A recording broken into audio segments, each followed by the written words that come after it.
মৌয়ের যে প্রশ্নটা ছিল, আমার আসলে সেই প্রশ্নের উত্তরে আমাদের ডিরেক্টর রাফি অনেকখানি উত্তরটা দিয়ে দিয়েছিল। এই আয়নাবাজির পর থেকে আসলে সবাই আমাকে একটা প্রশ্ন করতো কবে একটা সিনেমা করবো, এবং আমি বরাবরই বলে আসছিলাম যে আমি আসলে খুব সিনেমা করতে চাই। এমনটা নয় যে আমি সিনেমা করতে চাইনি বলে আমাকে দেখা যায়নি, বাট আমার অপেক্ষাটা আসলে অনেক বেশি দীর্ঘ হয়ে গিয়েছিল, কারণ আমি আসলে যেরকম সিনেমার সঙ্গে যুক্ত হতে চেয়েছিলাম ঠিক সেরকম সিনেমা আমার কাছে আসলে আসছিল না, বা আমার কখনো মনোভূত হয়নি বা মনে হয়নি আমি এরকম একটা সিনেমার সঙ্গে যুক্ত হতে চাই, কাজে অপেক্ষাটা একটু বেশি দীর্ঘ হয়ে গিয়েছিল।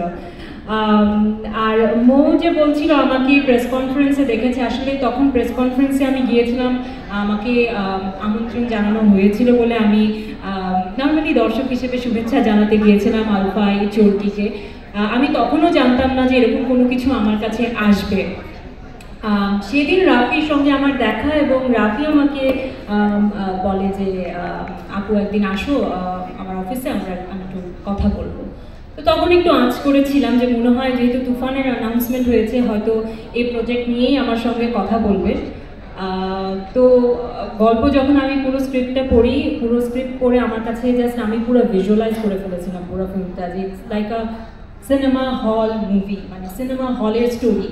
মানে আপনি পুরো এটা বড় পর্দায় না, মানে বড় পর্দায় দেখার জন্য একটা যে মজাদার বিষয়টা আছে সেটা এই স্ক্রিপ্টে এই গল্পে রয়েছে। কাজে আমি যতক্ষণ পড়ছিলাম আমি ফিল্মটা দেখতে পাচ্ছিলাম, এবং আমি রাফিকে বলেছি যে ব্রিলিয়েন্ট। রাফি আমাকে বলেছে যে আদনান আদিব খান লিখেছেন, তো আমার খুবই ভালো লেগেছে।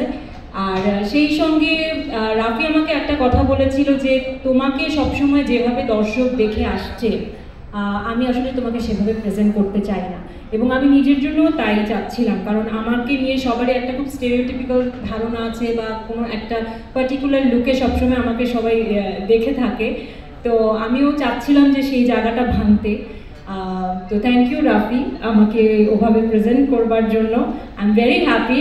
এবং সেই সঙ্গে যখন অবশ্যই জানতাম যে আমাদের মেগা স্টার শাকিব খান রয়েছেন, তো সেটা ইজ লাইক দ্য কি বলে আইসিং অন দ্য কেক, মানে চেরি অন দ্য কেক, এর চেয়ে বিশাল আর কি হতে পারতো। সো তুফান আমার করতেই হতো যে করে হোক।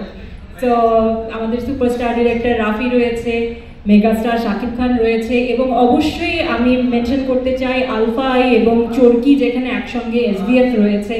তারা যখন একসঙ্গে তখন আসলে সাহস, ভরসা, বিশ্বাস আরও বেড়ে যায়।